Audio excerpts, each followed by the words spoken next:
Hello everyone, this is Siddharth Patel. Welcome to Magnet Brains. ये video आप लोगों के लिए बहुत ही इंपॉर्टेंट होने वाला है क्योंकि इस वीडियो में हम लोग क्लास 12 ज्योग्राफी का और टर्म 2 का सैंपल पेपर सॉल्व करने वाले हैं। आपका टर्म 2 का सिलेबस ऑलरेडी मैग्नेट ब्रेन्स पर कंप्लीटेड है with one shot revision, topic wise explanation. एक वीडियो में मैंने आपको पूरा मैप वर्क भी करवा दिया है और हम लोग ने और क्या क्या आने वाला है और क्या क्या है आप लोगों के लिए, उसमें 30 मिनट में पूरे चैप्टर को कैसे समझना है, मसाला रिवीजन वगैरह, most important question, most expected question, previous year question, सारी चीजें आपको क्लास 12 ज्योग्राफी की मैग्नेट ब्रेन्स पर मिल जाएंगी। तो आप फटाफट उसे YouTube पे सर्च कीजिए और उनसे पढ़ना शुरू कर दीजिए। वैसे तो आप लोगों को बताने की बात नहीं है, लेकिन जो भी नए स्टूडेंट्स हैं उनको एक बार मैं बता देता हूं कि मैग्नेट ब्रेन्स एक कंप्लीटली फ्री प्लेटफॉर्म है। यहां पर जितने भी वीडियोस मिलते हैं वो सारे वीडियोस बिल्कुल फ्री ऑफ कॉस्ट अवेलेबल रहते हैं। सो हम लोग सैंपल पेपर नंबर 2 सॉल्व करने वाले हैं। सैंपल पेपर हम लोग ऑलरेडी सॉल्व कर चुके हैं। अगर आपको वो वाला सैंपल पेपर आपने नहीं देखा हो तो वो भी आपको मैग्नेट ब्रेन्स पर मिल जाएगा। नहीं समझ में आ रहा है तो आप लोग क्या कर सकते हैं, आप लोग वेबसाइट या मैग्नेट ब्रेन्स के ऐप से आप लोग उन वीडियोस को देख सकते हैं। तो स्टार्ट करते हैं। आई होप आपकी प्रिपरेशन अच्छे से हो गई है, अब आप लोग भी क्वेश्चन सॉल्व कर रहे होंगे। सो स्टार्ट करते हैं। सबसे पहले हम लोग देखते हैं जनरल इंस्ट्रक्शन देखते हैं। जनरल इंस्ट्रक्शन में आपको पता ही है कि आपको 2 घंटे का समय रहेगा और जो आपका पेपर है वो 35 मार्क्स का है, 35 मार्क्स का आपका पेपर है।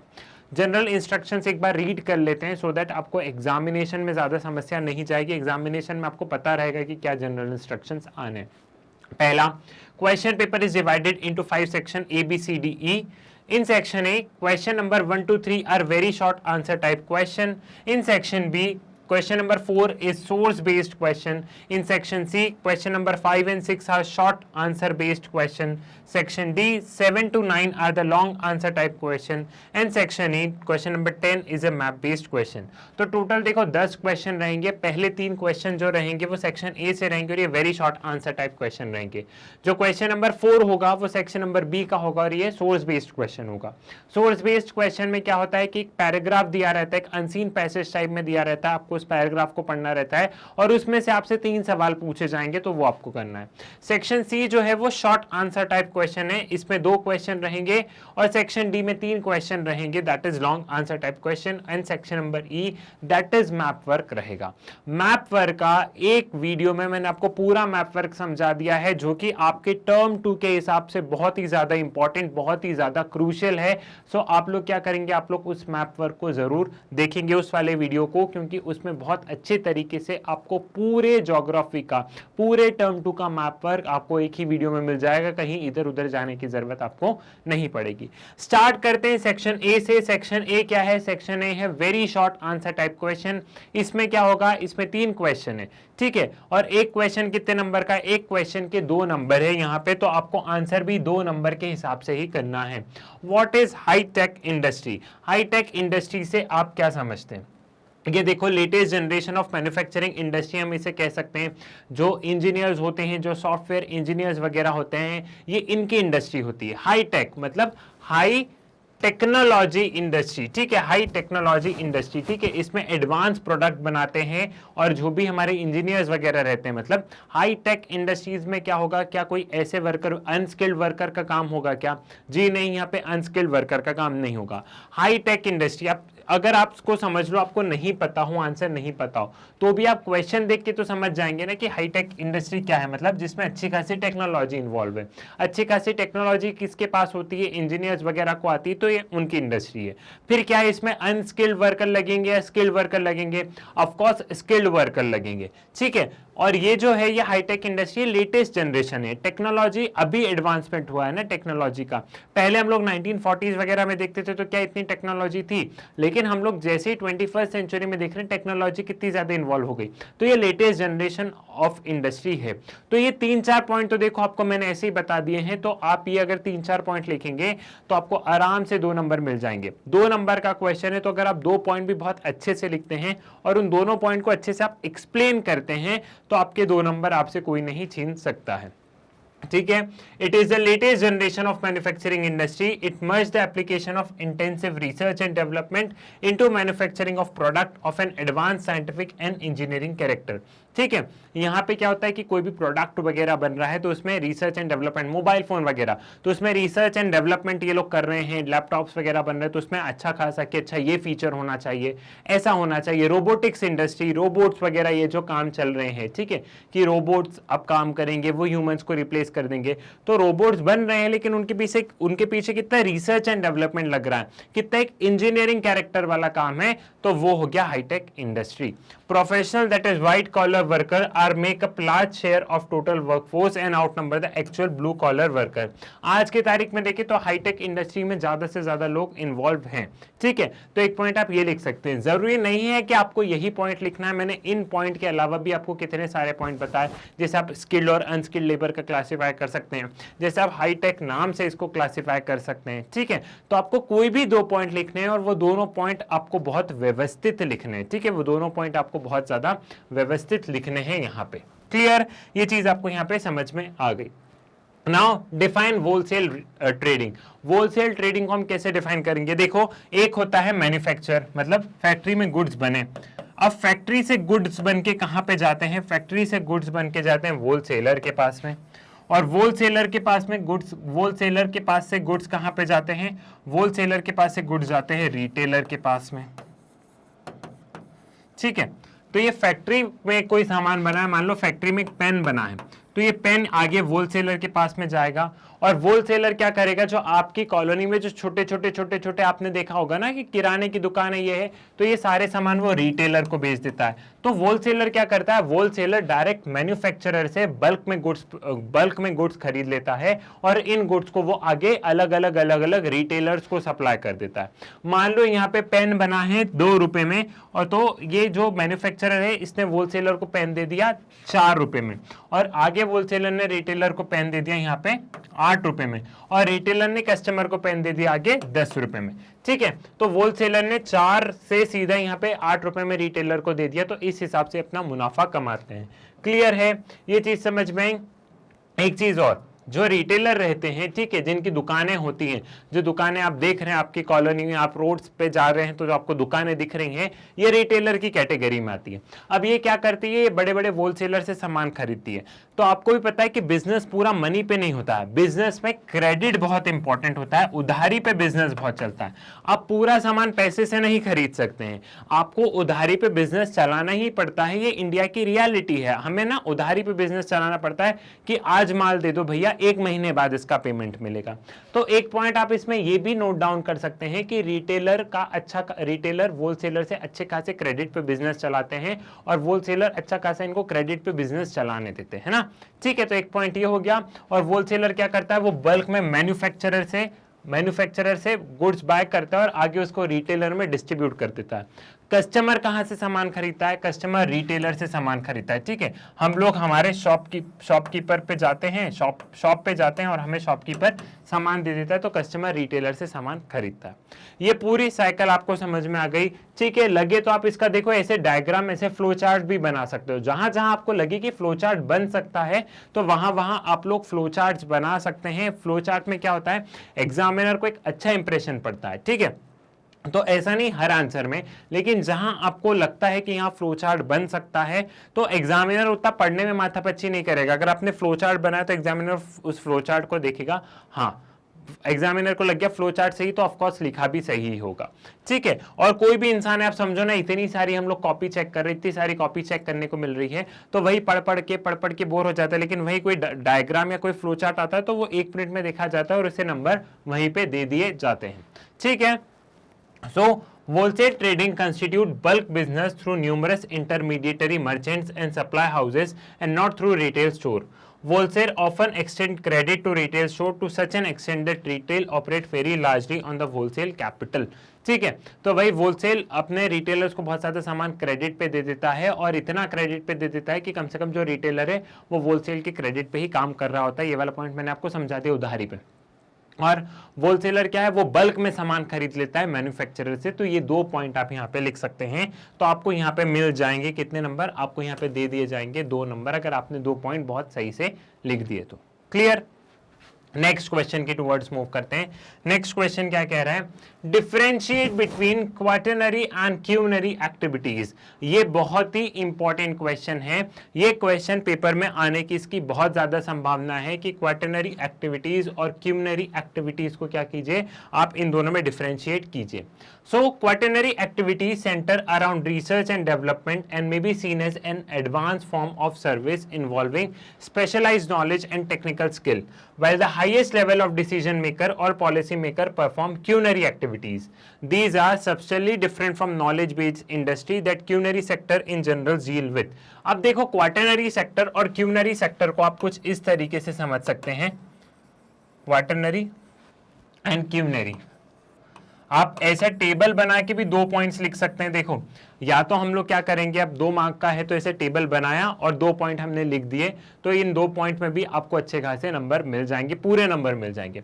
क्वाटरनरी एक्टिविटी में क्या होता है, क्वाटरनरी एक्टिविटी में आप जो भी कॉर्पोरेट सेक्टर देख रहे हैं, जितनी भी एमएनसीज वगैरह आ गई हैं, ठीक है, ये सारा किसका आता है, ये सारा क्वाटरनरी एक्टिविटीज में आ जाता है।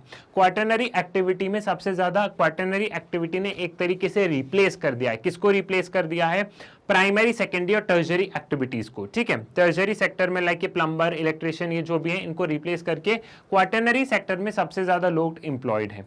इसमें आप एमएनसीज वगैरह लिख दोगे। क्वाटरनरी एक्टिविटी में काम क्या होता है, कुछ रिसर्च एंड डेवलपमेंट वाला काम है, कोई ऐसा काम जिसमें नॉलेज बहुत ज्यादा लग रहा है, हाथ का काम नहीं दिमाग का काम ज्यादा है, ये सारा हो गया क्वाटरनरी एक्टिविटी में। अब क्यूनरी एक्टिविटी में क्या है, यहाँ पे बहुत सारे लोग एम्प्लॉयड है, ठीक है, यहाँ पे बहुत सारे लोग एम्प्लॉयड है। क्यूनरी एक्टिविटी में सबसे पहले आप बता दोगे कि क्यूनरी एक्टिविटी में क्या होता है, जो highest level decision making bodies होती है, लाइक पब्लिक पॉलिसी प्रैक्टिशनर्स, कुछ गवर्नमेंट में एडमिनिस्ट्रेटर, ठीक है, एडमिनिस्ट्रेटर वगैरह, ये सारे होते हैं क्यूनरी एक्टिविटी में।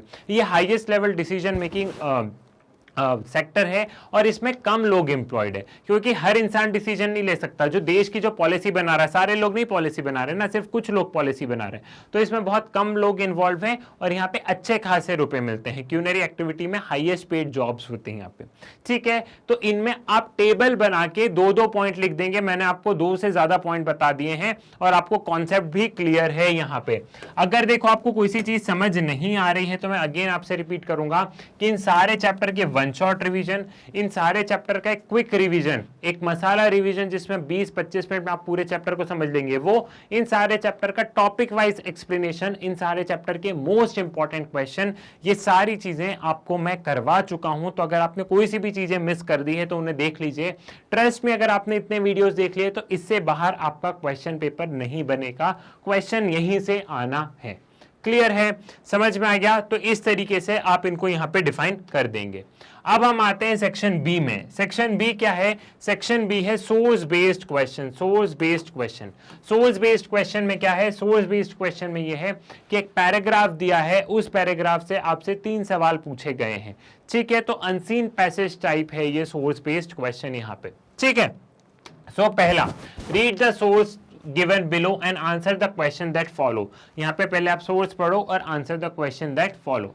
Traditional large scale industrial region, traditional large scale industrial region, these are based on, ये सोर्स बेस्ड क्वेश्चन किस पे? ये सोर्स बेस्ड क्वेश्चन का पैराग्राफ का हेडिंग है कि जो traditional large scale industrial region है उस पे ये बेस्ड है, ठीक है। These are based on heavy industry often located near coal fields and engaged in metal smelting, heavy engineering, chemical manufacture or textile production.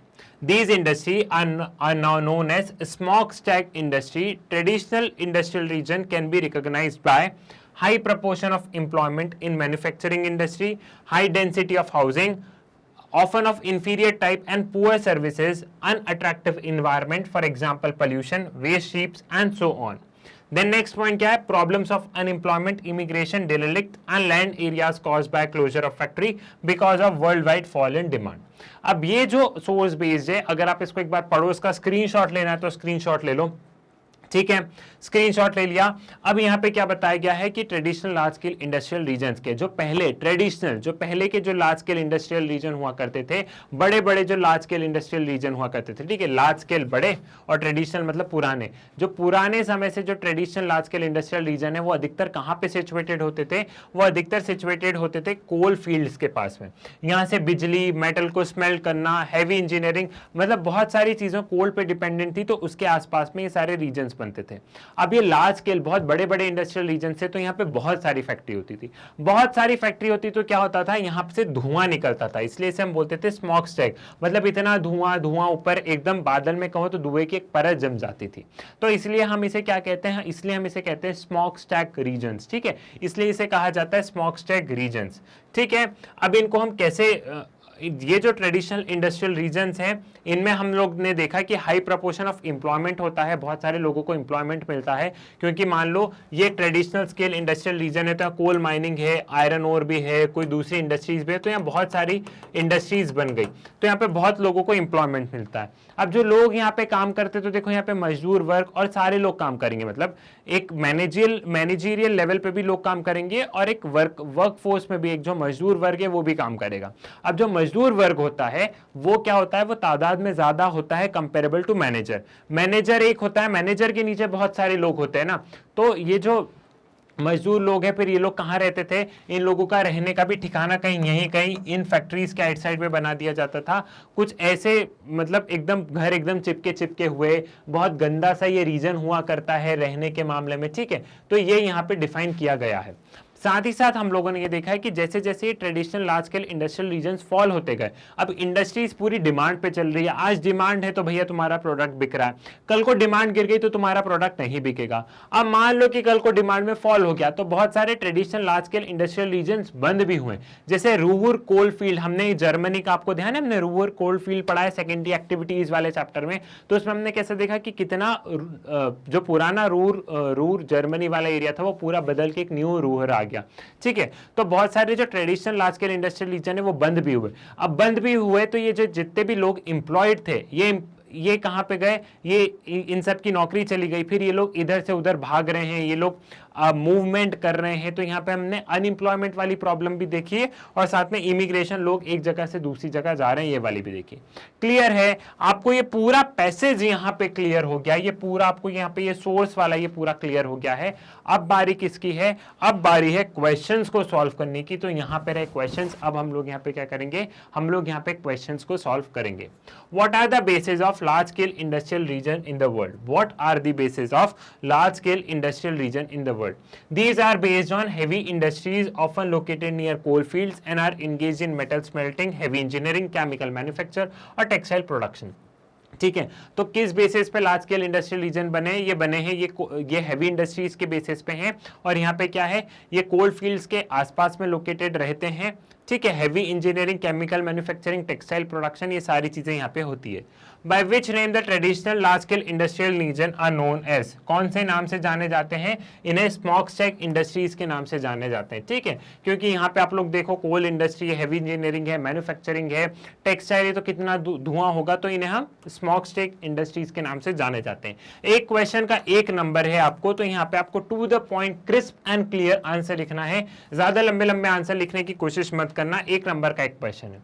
Bye which characteristic traditional large scale industrial regions are recognised, इनकी क्या क्या characteristics है, तो ये देखो characteristics यहाँ पे अलग से ही दी गई थी, ये रही, ये traditional industrial regions can be recognised by, ये दो कैरेक्टरिस्टिक्स दी गई थी। अब ये दोनों पॉइंट को आपको एज इट इज नहीं लिखना है, इन दोनों पॉइंट को आपको क्या करना है, थोड़ा सा शॉर्ट क्रिस्प, थोड़ा सा छोटा करना, अपनी लैंग्वेज में आना और 2 पॉइंट लिख देना। ठीक है, समझ में आ गया? तो यहाँ पे आप इनके 2 पॉइंट यहाँ पे लिख देंगे कि जो एक तो अनएम्प्लॉयमेंट वाला, और यहाँ पे देखते हैं कि एम्प्लॉयमेंट भी बहुत मिलता है, लेकिन क्या होता है यहाँ पे एम्प्लॉयमेंट आप दे तो रहे हो, लेकिन फिर वो कैसी कंडीशंस में रहते हो, फिर वही फॉल इन डिमांड होता है तो लोग माइग्रेट करने लग जाते हैं। क्लियर है? तो सोर्स बेस्ड क्वेश्चन क्लियर हो गया। एक पैसेज दिया जाएगा, उसमें से आपको 3 क्वेश्चन दिए जाएंगे, उन तीनों क्वेश्चन को आंसर करना है, एक क्वेश्चन 1 नंबर का है। क्लियर है? समझ में आ गया? नेक्स्ट सेक्शन की टुवर्ड्स बढ़ते हैं, section number C, that is 3 marks. ठीक है, अब हम बढ़ते हैं सेक्शन नंबर सी के टुवर्ड्स, और ये 3 मार्क्स का है, मतलब एक क्वेश्चन कितने नंबर का है यहाँ पे एक क्वेश्चन 3 नंबर का है। ठीक, देन पहला, describe the importance and limitation of air transport as a means of transport in the world. यहाँ पे क्या है, हमें इंपॉर्टेंस और लिमिटेशन बताना है एयर ट्रांसपोर्ट के as a means of transport in the world. ठीक है, एयर ट्रांसपोर्ट क्या है, एक means of transportation in the world है। वर्ल्ड क्यों है, हम इंडिया से अमेरिका इधर उधर जा रहे हैं, ट्रेन और इनके सहारे आप अमेरिका नहीं जा सकते। ट्रेन तो आप नेबरिंग कंट्रीज में जा सकते हैं जहां पे आपकी बॉर्डर्स टच हो रही है, लेकिन जहां बीच में समुद्र वगैरह आ रहा है वहां पे नहीं। वहां पे एयरप्लेन एक ऐसा मोड मीन्स ऑफ ट्रांसपोर्ट है जहां पे आप समय से पहुंच सकते हैं। ऐसे तो आप बोलोगे सर शिप से भी जा सकते हैं, लेकिन शिप में महीनों लग जाएंगे। ठीक है, तो air transport as a means of transport in the world के बारे में सबसे पहले बताओ, इनकी इंपॉर्टेंस बता दो। तो आप सबसे पहले इंपॉर्टेंस बता दोगे कि ये क्या है, ये फास्टेस्ट मीन्स ऑफ ट्रांसपोर्ट है। Air transport is the fastest means of transportation but it is very costly. Being fast, it is preferred by passenger for long distance travel. Valuable cargo can be moved rapidly on worldwide large scale. ये fastest means of transport है, ये पहली अच्छी बात लिख दी, लेकिन दूसरी बात आपने यही लिख दी कि बहुत महंगा भी है। हर इंसान अफोर्ड नहीं कर सकता है प्लेन को। ठीक है, बीइंग हम लोग देखते हैं कि कैसे मिडिल क्लास और सारे लोग हैं, और हम पूरे वर्ल्ड की बात कर रहे हैं, तो पूरे वर्ल्ड में रिच लोग नहीं हैं, तो हर इंसान इसे क्या कर सकता है, हर इंसान इसे इसके कॉस्ट को बेयर नहीं कर सकता है। और आज जब एक कंट्री से दूसरी कंट्री में मूव करते हैं तो लाखों की आपकी टिकट्स होती है। ठीक है, being fast it is preferred by passenger for long distance travel. एक तो ये फटाफट पहुंचाता है, अच्छी वाली बात है, तो पैसेंजर इसमें जाना ज्यादा पसंद करते हैं। इवन अगर आप डोमेस्टिक लेवल पे भी देखो तो दिल्ली से मुंबई जाना है तो पैसेंजर सोचे, मतलब कोई भी इंसान सोचेगा कि कहाँ मैं, मतलब दिल्ली से बेंगलुरु जाना है तो वो सोचेगा कहाँ मैं ट्रेन से जाऊँ, मैं इससे तो अच्छा प्लेन पकड़ूँ, बेंगलुरु पहुंच जाऊंगा। ठीक है, valuable cargo can be moved rapidly on world wide large scale. अगर हमें कोई बहुत ज्यादा वैल्यूएबल कोई मटेरियल है वो फटाफट पहुंच जाएगा, हम लोग शिप से भी भेज सकते हैं लेकिन शिप में समय लगेगा। और कोई वैल्यूएबल मटेरियल है तो फटाफट वर्ल्ड के एक कोने से दूसरे कोने में तुरंत पहुंच जाएगा। It is often the only means to reach inaccessible area. Air transport has brought about a connectivity revolution in the world. ठीक है, ये एक ऐसा मीन्स है जो एक इनएक्सेसिबल एरियाज है, हम वहां पे भी जा सकते हैं। ठीक है, मतलब फॉर एग्जाम्पल कोई लैंडलॉक स्टेट है, मतलब मान लीजिए कोई कंट्री है जिसमें आसपास समुद्र भी नहीं है और वो इंडिया से दूर भी है, तो हम प्लेन से चले जाएंगे वहां पे। ठीक है, तो शिप भी एक आध बार कहीं नहीं जा सकते, लेकिन एरोप्लेन, हेलीपैड्स, ये सारे क्या होते हैं, ये सारे एयर ट्रांसपोर्ट जो है ये हम कहीं पे भी इनको लेके जा सकते हैं। The frictions created by mountainous snowfield or inhospitable desert terrains have been overcome. This accessibility has increased. ये जो हम लोग देख रहे हैं कि बड़े बड़े पहाड़ है, ये सब है, तो इन और डेजर्ट्स है, तो क्या हो रहा है, हम एयर ट्रांसपोर्ट जो है वो ये सब जो छोटी मोटी चीजें, इन सब का लोड नहीं लिया जाता है। पहाड़ हो चाहे कुछ भी हो, एरोप्लेन फप से करके चले जाता है एक जगह से दूसरी जगह। क्लियर है, ये चीज भी आपको समझ में आ गई। In the Himalayan region the routes are often obstructed due to landslide, avalanches और heavy snowfall. At such time air travel is only alternative to reach a place. ठीक है, हम हिमालयन रीजन्स वगैरह में देखते हैं लैंडस्लाइड्स वगैरह के कारण कई बार रूट्स ऑब्स्ट्रक्ट किए जाते हैं, तो एयर ट्रांसपोर्ट एयर ट्रांसपोर्ट ऐसा है कि हम फटाफट कहीं पे भी पहुंच सकते हैं। तो इसके अच्छे बहुत सारे, नेगेटिव में यही है कि बहुत ज्यादा कॉस्टली वगैरह है। ठीक है, सो ये एक इसका थोड़ा सा नेगेटिव एस्पेक्ट आप लोग यहाँ पे लिख सकते हैं। क्लियर है, समझ में आ गया। शॉर्ट आंसर में एक क्वेश्चन कितने नंबर का है, एक क्वेश्चन 3 नंबर का है, तो आपको कितने पॉइंट लिखने हैं, आपको 3 पॉइंट कम से कम लिखने हैं टू गेट दैट 3 मार्क्स। ठीक है, आपको 3 पॉइंट लिखने हैं अगर आपको वो मार्क्स चाहिए तो। Now on the basis of configuration and purpose, satellite system in India can be grouped into 2 category. Illustrate the statement with suitable example. ठीक है, अगर हम इंडिया में देखें कॉन्फ़िगरेशन वो किन चीज़ों से बना है, कहाँ से बना है, और सैटेलाइट के पर्पस से कि ये सैटेलाइट का ये पर्पस है, ये सैटेलाइट का ये पर्पस है, तो स्टेटमेंट क्या बोल रहा है, स्टेटमेंट ये बोल रहा है कि on the basis of configuration कि इंडिया में 2 तरीके के सैटेलाइट है। अगर हम पर्पस और कॉन्फ़िगरेशन में बांटें, दोनों सैटेलाइट अलग अलग तरीके से बने हैं और दोनों के अलग अलग पर्पस है, तो आप इस स्टेटमेंट को जस्टिफाई करो। तो हम इस स्टेटमेंट को जस्टिफाई कैसे करेंगे, हम उन दोनों सैटेलाइट के बारे में लिख देंगे कि ये सैटेलाइट का पर्पस ये है, ये सैटेलाइट यहां से बना है, ये सैटेलाइट का पर्पस ये है, ये सैटेलाइट यहां से बना। तो on the basis of configuration and purpose, satellite system जो इंडिया का जो सैटेलाइट सिस्टम है हम उसको 2 कैटेगरी में ग्रुप कर सकते हैं। तो आपको हमें क्या करना है, हमें इन सैटेलाइट को ही एक्सप्लेन करना है। और ये क्या है, ये साफ साफ एनसीईआरटी से उठाई गई चीज है। एनसीईआरटी में ये बहुत अच्छे से एनसीईआरटी में बहुत अच्छे से ये समझाया गया है, तो इसमें ये ऐसा मत समझना है कि ये सैटेलाइट वाला डिफिकल्ट लग रहा है, जी नहीं, ये आपको एनसीईआरटी में बहुत साफ साफ बताया गया है। तो आपको सीधे अगर आपने एनसीईआरटी पढ़ी है और मेरे वीडियोस देखें तो आपको ये आंसर जरूर बनेगा। On the basis of configuration and purpose, satellite system in India can be grouped into two. ठीक है, Indian national satellite system and Indian remote sensing satellite system. सबसे पहले उन्होंने बता दिया कि सैटेलाइट सिस्टम को हम कैसे दो में ग्रुप करेंगे। सबसे पहले इंडियन नेशनल सैटेलाइट सिस्टम, ये पहला हो गया, और दूसरा हो गया Indian remote sensing satellite system. ठीक है, अब हम देखते हैं कि इन दोनों का, इंडियन नेशनल सैटेलाइट सिस्टम का क्या काम है और Indian remote sensing satellite system का क्या काम है। The Indian National Satellite System, which was established in 1983, is a multi-purpose satellite system for telecommunication, meteorological observation, and for various other data and programs. ठीक है, जो इंडियन नेशनल सैटेलाइट सिस्टम है telecommunications के लिए, ठीक है, टेलीकम्युनिकेशंस के लिए, मेट्रोलॉजिकल ऑब्जर्वेशन के लिए, कितनी आंधी हवा तूफान चल रहा है, उन सब के लिए इंडियन नेशनल सैटेलाइट सिस्टम का ये काम है।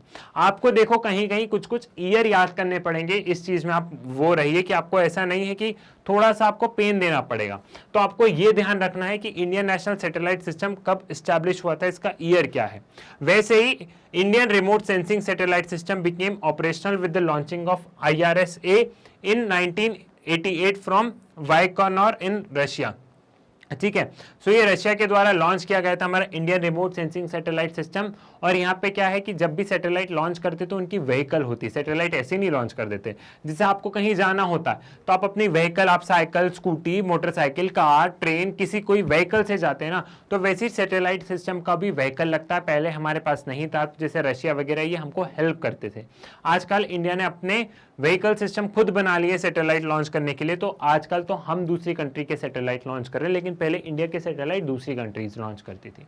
So these satellite collect data in several spectral bands and transmit them to ground station for various uses. The National Remote Sensing Center at Hyderabad provides facilitate for the acquisition of data and its processing. These are very useful in management of natural resources. ठीक है, तो ये क्या करते हैं, ये जो satellite system होते हैं ये लोग डेटा वगैरह भेजते हैं, डेटा वगैरह कलेक्ट करते हैं, नीचे ग्राउंड स्टेशन पे जो डेटा को भेजते हैं। जैसे यहाँ पे नेशनल रिमोट सेंसिंग सेंटर जो हैदराबाद में, वो इन सैटेलाइट्स का डेटा कलेक्ट करते हैं और सारे ये जो नेचुरल रिसोर्सेज हैं, हमारी बॉर्डर्स का ध्यान रखना, हमारी बॉर्डर्स पे कुछ हो तो नहीं रहा, सैटेलाइट के माध्यम से हम लोग देख सकते हैं ना कि दुश्मन इधर तो नहीं आ रहा, हमारे नेचुरल रिसोर्सेज, हमारे जो ओशनिक बाउंड्री है वहां पे नजर बना के रखना, ये सारी चीजें का काम किसका है, ये सारी चीजें ये सैटेलाइट देखती है। और यहाँ पे जो नेशनल रिमोट सेंसिंग सेंटर है हैदराबाद में, ये national remote sensing centre Hyderabad वाला क्या करता है, ये national remote sensing centre Hyderabad वाला इन सारी चीजों पे नजर बना के रखता है, ये डेटा को कलेक्ट करता है और उस हिसाब से इंफॉर्मेशन प्रोवाइड करते हैं। Satellite images can be used for weather forecast, monitoring of natural calamities, surveillance of border areas and etcetera. वही सैटेलाइट इमेज आपने देखा होगा कि कई बार हमारा इंडो चाइना में कुछ तनाव चल रहे होते हैं, तो न्यूज रिपोर्टर कैसे बोलते हैं कि सैटेलाइट की पिक्चर के माध्यम से हमें पता चला है कि चीनी सेना भारतीय बाउंड्री के पास में आ गई। तो सैटेलाइट इमेजेस के द्वारा हम हमारी बॉर्डर की सुरक्षा करते हैं। हम ये देखते हैं बारिश कब हो रही है, नहीं हो रही। आप लोग ये नहीं बोलते कि मौसम विभाग के द्वारा पता चला है कि कल होगी बारिश, कैसे हुई बारिश, कैसे पता चला? वो सैटेलाइट समुद्र की हवा, सारी चीजों को ऑब्जर्व कर रहा है, समुद्र में किस हिसाब से पानी कितनी स्पीड से, उस हिसाब से हम बोलते हैं सुनामी, बाढ़ आ रही है। तो सैटेलाइट के बहुत सारे काम है। क्लियर है, ये वाली चीज भी आपको समझ में आ गई है। ठीक है, अब इसी के और में, ठीक है, कुछ कुछ क्वेश्चंस में ऑप्शन है, तो यहाँ पे ऑप्शन में हमें एक क्वेश्चन और मिला है, describe the 3 categories of road in India other then the national highway. इस क्वेश्चन को ध्यान से पढ़ो, इस क्वेश्चन को ध्यान से समझो, क्योंकि ये क्वेश्चन लगने में इजी है लेकिन इसमें भी उन्होंने एक ट्विस्ट डाल दिया है। वो ट्विस्ट क्या डाला है उन्होंने ट्विस्ट ये डाला है, describe the 3 categories of roads in India other than national highway. मतलब आप 3 कैटेगरी ऑफ रोड को डिफाइन करो, 3 कैटेगरी ऑफ रोड को आप डिस्क्राइब करो, लेकिन उसमें से नेशनल हाईवे को मत करो। ठीक है, आप नेशनल हाईवे को मत करो। तो हम लोग क्या कर सकते हैं, हम लोग स्टेट हाईवे है, डिस्ट्रिक्ट रोड, रूरल रोड्स और जो एक बॉर्डर रोड्स वगैरह होती हैं, हम उनको क्लासिफाई कर सकते हैं। तो उनमें से हमें किसी 3 को क्लासिफाई करना है। ठीक है, तो आप कोई भी 3 रोड्स को क्लासिफाई कर दीजिए अदर देन दी नेशनल हाईवे। ठीक, समझ में आ गया। अब ये वाला जो क्वेश्चन था ये और में है, तो यहाँ पे हर क्वेश्चन आपको और में नहीं, लेकिन कुछ कुछ क्वेश्चंस में आपको चॉइसेस मिलेंगी, ठीक है, कुछ कुछ क्वेश्चंस पे चॉइसेस मिलेंगी, लेकिन तो भी सब पढ़ के जाना, क्योंकि जरूरी नहीं कि आपकी किस्मत इतनी लकी हो कि सैटेलाइट वाले जैसे टफ क्वेश्चंस जो हैं वो क्वेश्चंस भी आपको और में मिल ही जाए, ठीक है।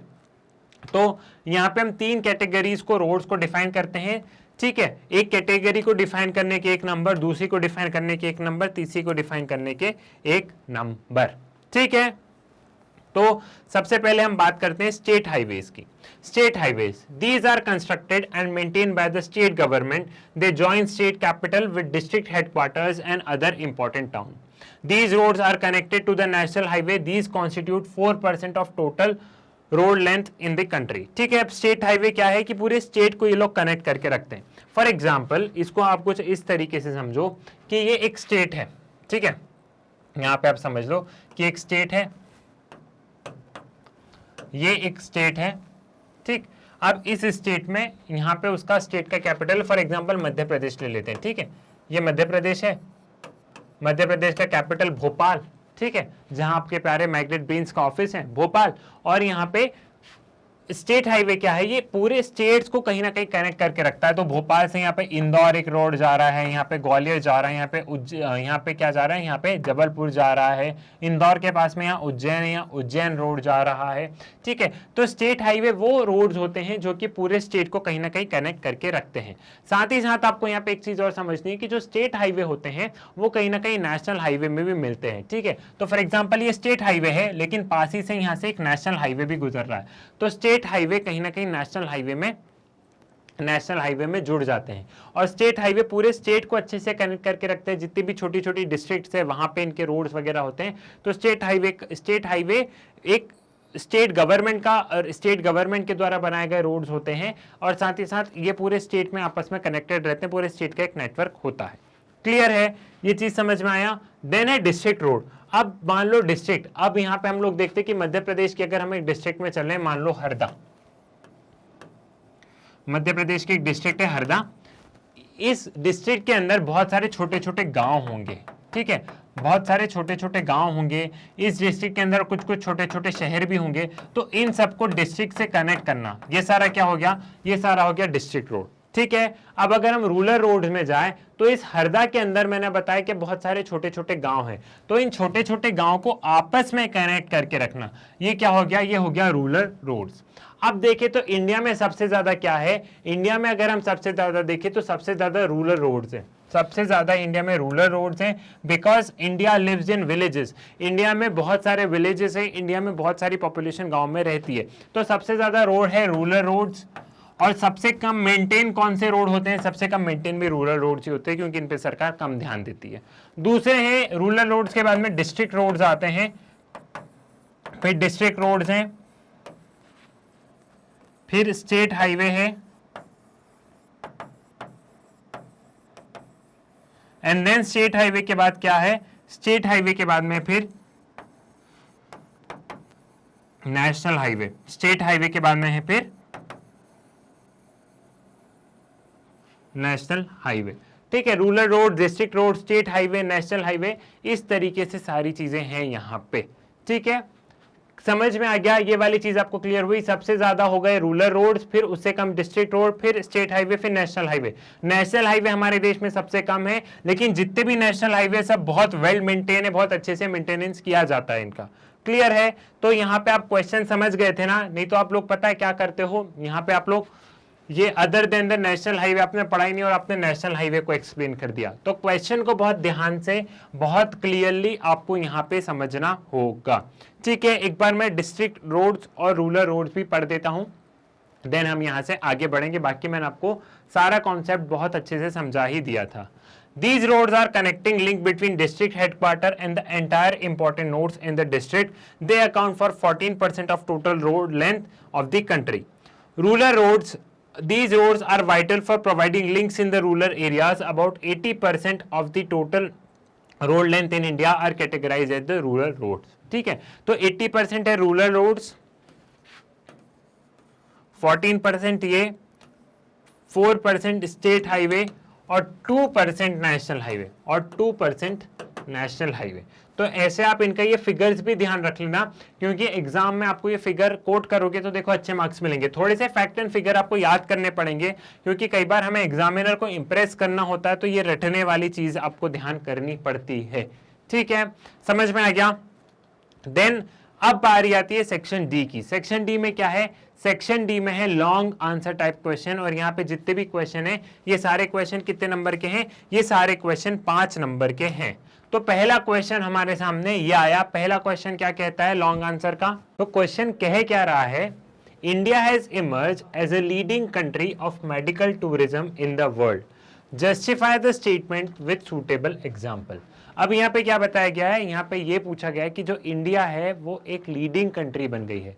लीडिंग कंट्री क्यों बन गई है? वो लीडिंग कंट्री बन गई है मेडिकल टूरिज्म में। ठीक है, मेडिकल टूरिज्म में इंडिया एक लीडिंग कंट्री बन गई है, और आपको इस स्टेटमेंट को जस्टिफाई करना है। अब ध्यान करो, ये हमने कहाँ पढ़ा था? ये एनसीईआरटी में बहुत अच्छे से दिया है, जिसमें यूएस से थोड़ा सा कंपैरिजन ऐसा बताया गया है कि यूएसए से 55,000 लोग हर साल हमारे यहाँ आ रहे हैं, इलाज करवा रहे हैं। क्यों इलाज करवा रहे हैं वो हमारे यहाँ? वो इसलिए इलाज करवा रहे हैं क्योंकि इंडिया एक डेवलपिंग कंट्री है। नो डाउट इंडिया में अगर आप देखो तो बहुत अच्छे अच्छे हॉस्पिटल्स हैं, बहुत बड़े बड़े ब्रांड्स के हॉस्पिटल आ गए हैं, लेकिन वहीं इलाज अगर हम यूएसए या किसी डेवलप नेशन में कराएंगे तो कितना कॉस्टली होगा, और वहीं आप इंडिया या सिंगापुर जैसी जगह में कराओगे तो वही आपका इलाज अस्पताल का कम रुपए लगेंगे। ठीक है, तो बहुत अच्छी अच्छी ब्रांड्स, बहुत अच्छे अच्छे हॉस्पिटल्स हमारे यहाँ आ गए हैं, बहुत अच्छी अच्छी टेक्नोलॉजीज हैं। नो डाउट डॉक्टर्स हमारे यहाँ बहुत अच्छे, एम्स जैसे इंस्टीट्यूट हैं, और ऊपर से हमारे यहाँ सस्ता काम हो रहा है दूसरी कंट्रियों के मुकाबले। आप यूएसए वगैरह में जाओगे तो वहाँ बहुत कॉस्टली है। आप वहाँ एक डेंटिस्ट के पास जाओ यूएसए में, डेंटिस्ट आपके नहीं मतलब इतने रुपए ले लेगा, आपके बाल झड़ जाएंगे। ठीक है, सो इसको देखते हुए लोग इंडिया में आते हैं और इंडिया में इलाज करवा लेते हैं। ठीक है, about 55,000 patients from USA visited India in 2005 for treatment. This is still a small number compared with millions of surgery performed each year in US healthcare system. India has emerged as a leading country of medical tourism in the world. World-class hospital located in metropolitan cities cater to the patient all over the world. Medical tourism bring abundant benefit to developing countries like India, Thailand, Singapore and Malaysia.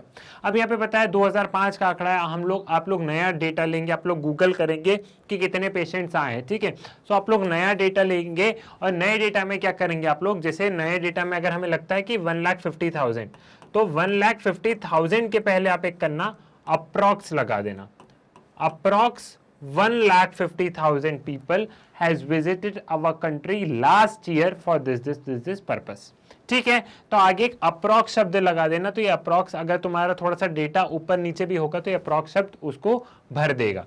ठीक है, ये वो वाली बातें देखा जाए तो USA वगैरह में आज भी सर्जरी ज्यादा हो रही हैं, लेकिन इंडिया में तो भी एक हम लोग कह रहे हैं। आप लोगों ने देखा होगा, आप लोग कभी अगर दिल्ली, मुंबई, स्पेशली अगर आप लोग मुंबई के हॉस्पिटल्स वगैरह में जाएंगे तो वहाँ आपको फॉरेनर जरूर नजर आते हैं, कुछ एक आध फॉरेनर आपको नजर आ ही जाएगा। ठीक है, मेडिकल टूरिज्म बहुत सारे बेनिफिट लेके आ रहा है, जो कि डेवलपिंग कंट्री है लाइक इंडिया, सिंगापुर, थाईलैंड वगैरह। ठीक है, Beyond medical tourism is the trend of outsourcing of medical tests and data interpretation. Hospitals in India, Switzerland, Australia have been performing certain medical services ranging from reading radiology images to interpreting magnetic resonance image, that is MRIs and ultrasound test. और आज के time में outsourcing का जमाना है, तो बड़ी बड़ी हॉस्पिटल्स अपना काम इंडिया को आउटसोर्स कर रही है, इंडिया के हॉस्पिटल्स को। बाहर की जो हॉस्पिटल्स होती है, जो यूएस वगैरह के हॉस्पिटल्स है, वो अपनी ब्रांच आके इंडिया में ओपन अप कर रही हैं।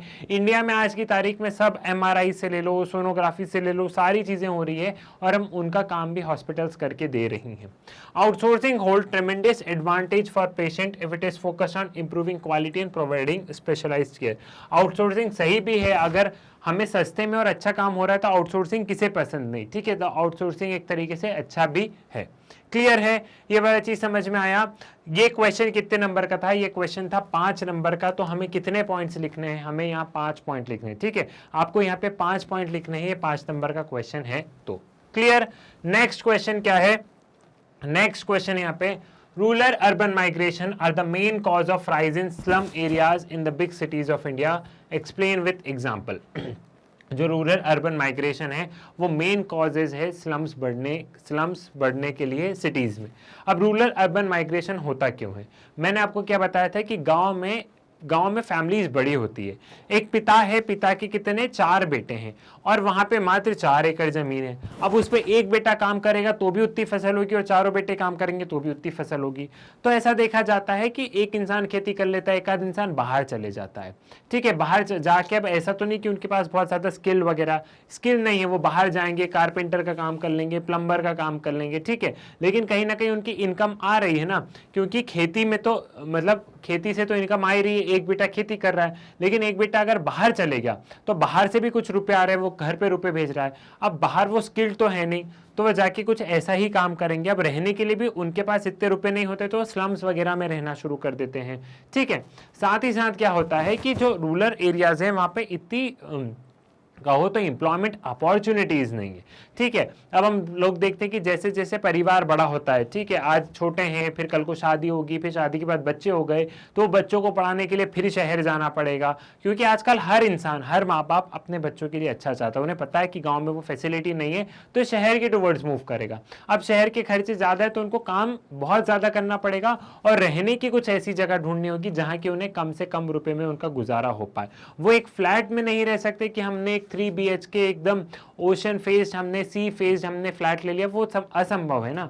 ठीक है, वो एक मिडिल क्लास वालों के लिए भी असंभव है। तो फिर वही वाली चीजें, तो इसलिए हम लोग देखते हैं कि यहाँ पे स्लम्स एरिया बढ़ते जा रहे हैं। ठीक है, population flow from rural to urban areas is caused by mainly many factors like high demand for labor in urban areas, low job opportunities in rural areas, unbalanced pattern of development between urban and rural areas। एक ये भी है कि urban areas में high job opportunity, इतने ज्यादा infrastructure बन रहा है, रोड बन रही है, पार्क वगैरह ये सारी चीजें बन रही है, तो वहां पे रोजगार मिल जाता है। ठीक है, वहीं गांव में रोजगार नहीं है। उसके बाद जो हमने देखा है कि अनइवन डेवलपमेंट हुआ है हमारे देश में। शहरीकरण तो बहुत अच्छे से हुआ है, लेकिन गांव का विकास हम बहुत अच्छे तरीके से नहीं कर पाए हैं।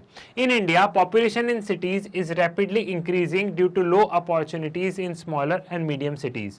The poor people generally bypass these small cities and directly come to the mega cities for their livelihood. और इंडिया में हम लोग देख रहे हैं जो छोटी छोटी सिटीज हैं उनको लोग बाईपास करके बड़ी सिटीज में जा रहे हैं। इसको एग्जांपल ऐसा समझो कि इसका एग्जांपल आप कुछ ऐसा समझो कि हम कैसे समझ लें, यूपी में मान लीजिए, यूपी के कोई भी छोटे से गांव में इंसान माइग्रेट कर रहा है, तो वो इंसान जब माइग्रेट कर रहा है तो वो ये देख रहा है कि मैं कानपुर और आगरा नहीं रुकता हूं, मैं सीधा दिल्ली जाऊंगा। मैं दिल्ली क्यों जाऊंगा? मैं दिल्ली इसलिए जाऊंगा कि अब घर से तो निकल ही गया, कानपुर में कम अपॉर्चुनिटीज रहेगी, कानपुर में इतना काम हो सकता नहीं मिले।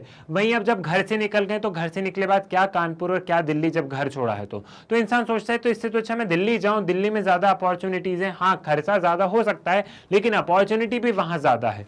तो इसलिए फिर आजकल हम लोग क्या देख रहे हैं कि जो छोटे छोटे शहर है उनको लेबर बाईपास करके कोई बड़ा शहर है लाइक दिल्ली, मुंबई, बेंगलुरु, चेन्नई, कोलकाता, इन बड़े बड़े शहरों में क्या हो रहा है, इन बड़े बड़े शहरों में पॉपुलेशन बढ़ती जा रही है। तो छोटे छोटे शहरों को बाईपास करते हुए मेगा सिटीज, जो बड़ी बड़ी सिटीज है, वहां पे लोग जा रहे हैं। This may give an impression that urban center exists as an undifferentiated homogeneous entities in opposition to rural areas. On contrary, urban areas in India are more differentiated in terms of socio-economic, political, culture and other indicator of development than any other areas. अब हम लोग देख रहे हैं कि जो urban areas है वो अलग है।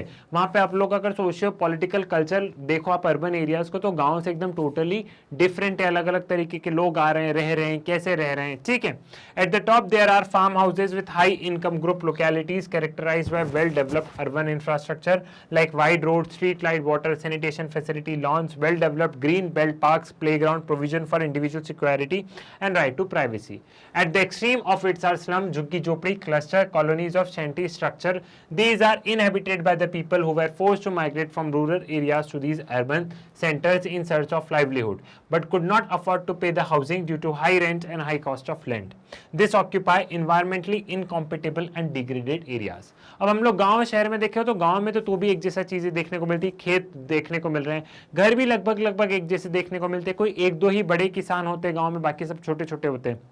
ठीक है, वही हम लोग रूरल एरिया, अब वही हम लोग सॉरी, अगर हम लोग रूरल एरियाज में देख रहे हैं तो सबके घर एक जैसे देखने को मिलते हैं, मैंने अर्बन बोल दिया, सबके घर एक जैसे को दिखने मिलते हैं, वही खेत दिख रहे हैं, सिर्फ एक दो ही बड़े किसान होते हैं, बाकी तो सब छोटे छोटे होते हैं। वहीं अगर आप लोग अर्बन एरियाज में देखोगे तो अर्बन एरियाज में आप 1 करोड़ का घर भी देखोगे, बड़े बड़े हाई राइज भी देखोगे, आप बड़े बड़े मॉल भी देखोगे, अच्छे पार्क भी देखोगे, अच्छे चौड़े चौड़े रोड भी देखोगे। वहीं अगर आप अर्बन एरियाज में और थोड़ा सा आगे जाते हैं कहीं पे तो झुग्गी झोपड़ी भी देखोगे जहां से एक बाइक निकलना मुश्किल है। एग्जाम्पल है धारावी।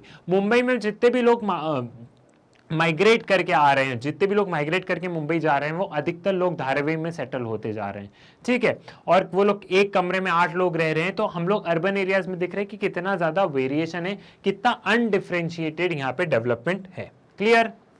नाउ नेक्स्ट क्वेश्चन, यहाँ पे और में क्वेश्चन है sorry, what is noise pollution?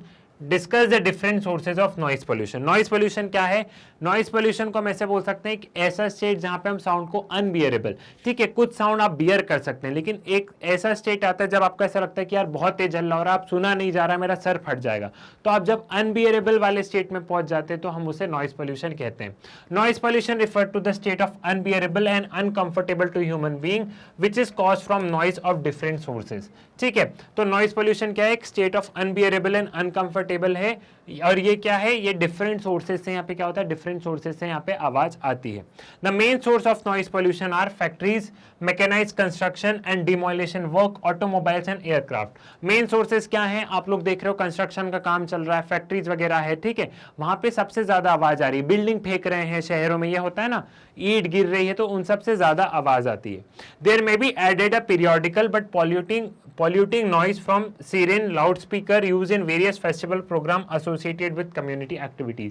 ये जितने भी त्योहार शादी वगैरह था उसमें लाउड स्पीकर बजा रहे हो, बहुत जोर से बजा रहे हो, तो वो क्या होता है? वहां पे आवाज बहुत ज्यादा हो जाती है। अब गांव में आप स्पीकर वगैरह बजाते हो ना, बहुत खुली खुली जगह, वो आवाज पता है यहाँ यहाँ उधर उधर चली जाती, लेकिन गाँव में अब वो फ्लैट के पीछे आप मैरिज गार्डन है, वहां पे खूब ढुंचुंग ढुंचुंग गाने बज रहे हैं, तो वो पूरे फ्लैट में जितने भी लोग रह रहे हैं उनको क्या होगा? उनको समस्याएं होंगी।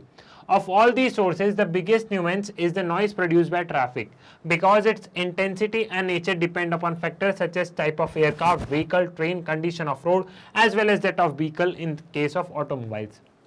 ठीक है, सबसे बड़ा नॉइज पोल्यूशन का क्या सोर्स है शहरों में? ट्रैफिक है, हॉर्न है। पीक आवर्स के टाइम पे देख लो, सुबह 9 बजे से लेके 11 बजे तक, और यहाँ पे शाम को 5 बजे से लेके रात के 8 बजे तक।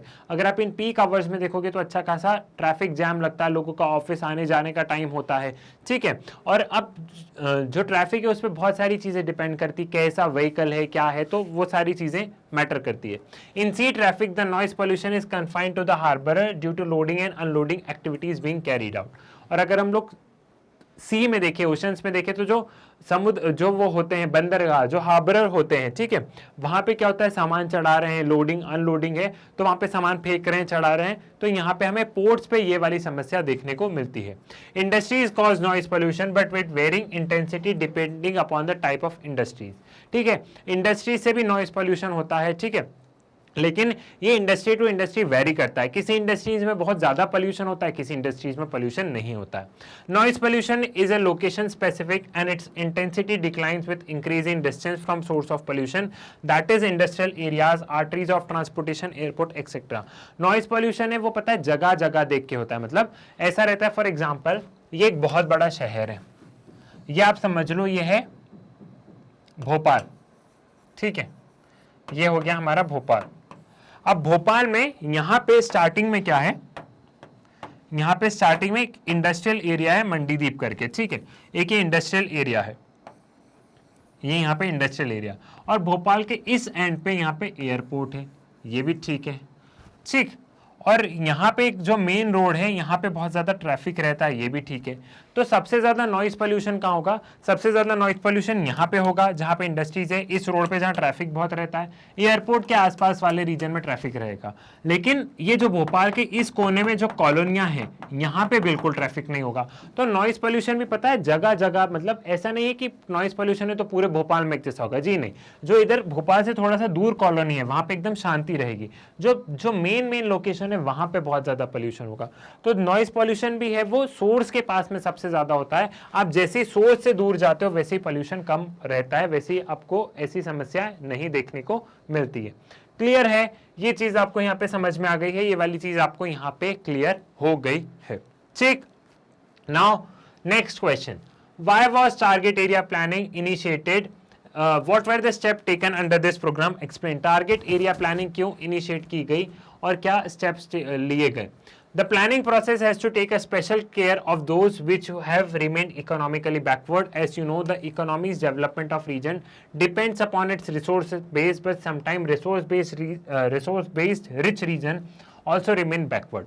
ठीक है, तो जो प्लानिंग प्रोसेस है, हमने देखा है कि जब देश का विकास हो रहा था, जब प्लानिंग वगैरह बन रही थी, तो कुछ एरिया तो अच्छे डेवलप हो गए, कुछ एरिया डेवलप नहीं हो पाए। अच्छा, कुछ एरिया ऐसे भी है कि जहाँ पे क्या है, जहाँ पे बहुत ज़्यादा रिसोर्सेज है, उसके बाद भी डेवलप नहीं हो पाए। तो कहीं ना कहीं प्लानिंग प्रोसेस में हमने देखा कि कुछ एरिया एकदम पीछे रह गए हैं, तो हमें जो एरिया पीछे रह गए उन पे टारगेट करना था, उन एरिया को पर्टिकुलरली टारगेट करके उनको डेवलप करना था। इसलिए यहाँ पे टारगेट एरिया प्लानिंग को इनिशिएट किया गया, क्योंकि देश जब आजाद हुआ तो प्लानिंग कमीशन बना, आज की तारीख में नीति आयोग के प्लान्स वगैरह बन रहे, तो जो एरिया डेवलप्ड है उसमें हम लोग और ध्यान देते कि और डेवलप करो, लेकिन जो छूट गया उस पर भी तो ध्यान दो, वहां पे भी तो आपको ध्यान देना है। तो जो एरिया छूट गया है वहां पे भी ध्यान देने की आवश्यकता पड़ने लगी। The economic development also require technology as well as investment beside the resources. With the planning experience of about 1.5 decade, it was realized that regional imbalances in economic development were getting ठीक है, तो यहाँ पे क्या था, sorry, हाँ, economic development जो है, इकोनॉमिक डेवलपमेंट टेक्नोलॉजी इन्वेस्टमेंट वगैरह सारी चीजें मैटर करती है। ठीक है, डेवलपमेंट के लिए टेक्नोलॉजी भी होना, इन्वेस्टमेंट भी होना। तो हम लोग देख रहे थे कि जो वेल्थ है वो कुछ एरिया में कंसंट्रेट हो पा रही थी, दूसरे एरिया में नहीं हो पा रही थी। ठीक है, in order to arrest the accentuation of the regional and social disparities, the planning commission introduced target area planning and target group approaches to the planning। और ये सब देखते प्लानिंग कमीशन ऑफ इंडिया ने टारगेट एरिया और target group planning. Target group में क्या है, particular group, like हम लोग फार्मर्स को टारगेट करें, लाइक हम वर्कर्स को टारगेट करें, तो टारगेट ग्रुप हो गया। और ऐसे टारगेट एरिया, लाइक हम नॉर्थ ईस्ट एरिया में टारगेट कर रहे हैं, लाइक हम मध्य प्रदेश के झाबुआ डिस्ट्रिक्ट को टारगेट कर रहे हैं। ठीक है, जैसे हम महाराष्ट्र के पुणे को टारगेट कर रहे हैं, तो एक पर्टिकुलर एरिया को टारगेट करना, ये प्लानिंग कमीशन ने टारगेट एरिया प्लानिंग इंट्रोड्यूस किया था। ठीक है, some of the example of program directed towards the target areas are command area development program, dot area development program, desert area development program, hill area development program। अब target area planning के क्या example है, हमने जैसे desert में Indira Gandhi canal बना दिया। ठीक है, अब डॉट प्रोन एरियाज के लिए कुछ कर दिया। ठीक है, हिमाचल प्रदेश में जो गद्दीज वाला जो मैंने आपको बताया था, ठीक है, हमने वहां पे देखा। मध्य प्रदेश की झाबुआ डिस्ट्रिक्ट, तो यहाँ पे हमने डेजर्ट एरिया को टारगेट किया, हमने डॉट एरिया को टारगेट किया, हमने जो SC जहाँ पे कम्युनिटी रहती थी, जहाँ पे ट्राइबल एरियाज रहते थे, वहां टारगेट किया। ठीक है, तो ये हो गया टारगेट एरिया। और टारगेट ग्रुप क्या है, जैसे small farmer development agency, marginal farmer development agency, target group है, हमने किसी पर्टिकुलर ग्रुप्स को टारगेट किया। ठीक है, in the 8th 5-year plan special area programme were design to develop infrastructure in hill area, north eastern area, tribal areas and backward areas. ठीक है, जो 8th 5-year प्लान था ये इंपॉर्टेंट है, इसको थोड़ा सा ध्यान रखना कि 8th 5-year प्लान में hill area development programme, north eastern area development programme, ऐसे बहुत सारे प्रोग्राम्स लेके आए थे, जिसमें कि हम क्या कर रहे थे, हम पर्टिकुलर एरिया को टारगेट कर रहे थे। क्लियर है, तो ये था आपका सैंपल पेपर। अब आप बोलोगे कि sir map work again I am repeating कि मैंने आपको एक वीडियो में मैप वर्क करा दिया, वो वीडियो बहुत शानदार है। उस वीडियो में मैंने आपको सारी चीजें बहुत अच्छे से, बहुत बेहतरीन तरीके से समझा दिया। आप उस वीडियो को देखो, उस वीडियो का मैप वर्क सॉल्व कर लिया तो आपको मैप वर्क के लिए घबराने की जरूरत नहीं है। इसके अलावा आपके मैप वर्क के और एक आध प्रैक्टिस सेशन ले लिए जाएंगे, टेस्ट टाइप में ले लिया जाएगा। ठीक है, तो मैप वर्क के लिए आप लोग ना घबराएं।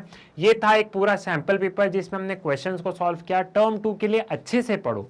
ठीक है, कुछ नहीं समझ में आ रहा तो उन वीडियोस को देखो, और कुछ और डाउट्स है तो आप लोग कमेंट सेक्शन में मेंशन करो। ठीक है, कमेंट सेक्शन में मेंशन करते चलो, मैं कमेंट्स आपके पढ़ूंगा, तो सैंपल पेपर के इसी में मेंशन कर दिए तो मैं उनको पढ़ के उनके आपको जवाब दे दूंगा। ठीक है, तो ये सारी चीजें आप लोग करते रहो और बहुत सारे सैंपल पेपर सॉल्व करो। आपने क्योंकि पढ़ लिया है, सब कुछ कर लिया, बारी है ज्यादा से ज्यादा क्वेश्चन सॉल्व करने की और क्वेश्चन किस हिसाब से आएंगे उनको देखने की। तो ज्यादा से ज्यादा सैंपल पेपर सॉल्व करिए। आई होप आपको सारी चीजें यहाँ पे क्लियर हो गई होंगी, सारी चीजें समझ में आ गई होंगी। मैग्नेट ब्रेन्स पर आपका टर्म 2 का ज्योग्राफी का पूरा सिलेबस कंप्लीटेड है with the most important question, one shot revision, detail wise, like detail topic wise detail explanation. 20 minute में एक चैप्टर को समझाया है मैंने। ठीक है, तो 30 मिनट्स की एक सीरीज है कि 30 मिनट में पूरे चैप्टर को समझ लो। तो अभी भी अगर आपको ऐसा हो कि नहीं सर ये वाला चैप्टर अभी नहीं पढ़ा, तो अब लंबे लंबे वीडियो मत देखो, वो 30 मिनट का एक वीडियो देख लो, उसको 2x की स्पीड में करोगे, 15 मिनट में एक चैप्टर खत्म कर दोगे, वो करो, ठीक है। मैप वर्क का वीडियो देखो, फिर सैंपल पेपर सॉल्व करो, मोस्ट एक्सपेक्टेड क्वेश्चन देखो, प्रीवियस ईयर क्वेश्चन देखो, सारी चीजें मैग्नेट ब्रेन्स पर है। इतना आपने देख लिया तो 35 में से 35 आने के लिए आपको कोई नहीं रोक सकता है। आई होप सारी चीजें आपको क्लियर हो गई होंगी। तो मैग्नेट ब्रेन्स के वीडियो आप लोग YouTube से तो एक्सेस कर सकते हैं, बट बहुत बार ये होता है कि आपको YouTube पे वीडियो नहीं मिल पाते हैं। तो इसका सोल्यूशन भी मैग्नेट ब्रेन्स लेके आया है, वो है मैग्नेट ब्रेन्स की वेबसाइट। मैग्नेट ब्रेन्स की वेबसाइट पे पहुंचने के लिए सिंपली आप लोग गूगल पे जाइए, गूगल पे आप magnetbrains.com लिख के सर्च कीजिए। जैसे ही आप magnetbrains.com लिख के सर्च करेंगे, कुछ इस तरीके का इंटरफेस आपको नजर आएगा। यहाँ पे CBSE English medium, Hindi medium, spoken English, जिस चीज की आपको पढ़ाई करनी होगी आप उस चीज पे जाके क्लिक कर दीजिएगा। सपोज मुझे CBSE इंग्लिश मीडियम पे जाना है, तो जैसे ही मैं CBSE इंग्लिश मीडियम पे गया, यहाँ पे सभी क्लासेस मुझे मेंशन करी हुई दिख गई नीचे कि कौन सी क्लास की मुझे पढ़ाई करनी है। मुझे फिलहाल क्लास 12 की करनी है तो मैं क्लास 12 पे चले गया, टर्म 2 की करनी है तो टर्म 2 पे क्लिक कर दिया। क्लास 12 पे करने के बाद यहाँ पे क्लास 12 के सभी सब्जेक्ट के वीडियोज नजर आ जाएंगे। यहाँ पे मान लो जैसे क्लास 12 का ज्योग्राफी नजर आया, क्लास 12 ज्योग्राफी, फिर आप क्या करेंगे, क्लास 12 ज्योग्राफी पे आप लोग टच कर दो। जैसे आप क्लास 12 ज्योग्राफी पर जाएंगे, यहाँ पे क्लास 12 ज्योग्राफी के आपको वीडियोस मिलेंगे, टॉपिक वाइज, चैप्टर वाइज में भी टॉपिक वाइज मिलेंगे, ठीक है। और अगर आपको वेबसाइट से भी नहीं पढ़ना है तो सबसे अच्छा प्ले स्टोर पे जाओ, प्ले स्टोर पे मैग्नेट ब्रेन्स का ऐप डाउनलोड करो और उस ऐप के माध्यम से आप इन वीडियोस को देख सकते हो, और नहीं तो यूट्यूब पे तो आपको सारे वीडियोस मिल ही जाएंगे, ठीक है। मैग्नेट ब्रेन्स एक ऐसा प्लेटफॉर्म है जहां पे क्लास KG से लेके क्लास 12 तक पढ़ाया जाता है, और यहाँ पे जितने भी वीडियोस हैं वो सारे वीडियोस बिल्कुल फ्री ऑफ कॉस्ट अवेलेबल हैं। सो आप लोग ज़्यादा से ज़्यादा इन वीडियोस को शेयर कीजिए, मैग्नेट ब्रेन्स के बारे में बताइए, अपने स्कूल, कॉलेजेस, ट्यूशन भाई बहनों को बताइए, साथ ही साथ वीडियो को लाइक कीजिए, चैनल को सब्सक्राइब कीजिए। मुलाकात होगी आपसे नेक्स्ट वीडियो में, तब तक के लिए धन्यवाद।